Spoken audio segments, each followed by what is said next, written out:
It's been more than 20 years since the failed Republic referendum. A passionate cohort of campaigners, including former Prime Minister Malcolm Turnbull and opposition leader Anthony Albanese, renewed their push for Australia to become an independent republic at a dinner in Canberra.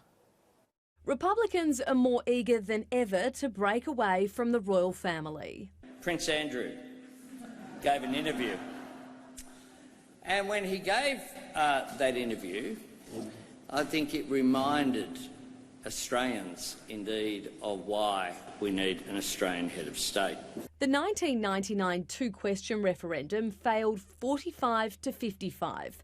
But 2 decades on, past and present leaders from all sides of politics still want out. It's just inappropriate in 2019 for us to be dependent on what occurs in another nation, which is, after all, across literally the opposite side of the world. How crazy is it that we say a member of parliament or a senator can only be a citizen of Australia because we want to have that undiluted singular allegiance to this country and this country alone, and yet our head of state's first allegiance and that of her family plainly is overwhelmingly to the land of their birth, the United Kingdom.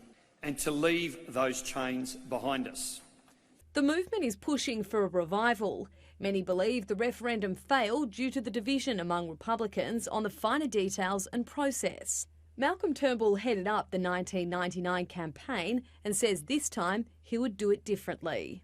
What we need to have is a plebiscite, a public vote, which sets out a direct election model and a parliamentary appointment model. And once that decision has been taken, then that is the model that gets put into the amendments that go in the referendum. The former Prime Minister received a standing ovation after his impassioned speech on Tuesday night, saying timing is imperative.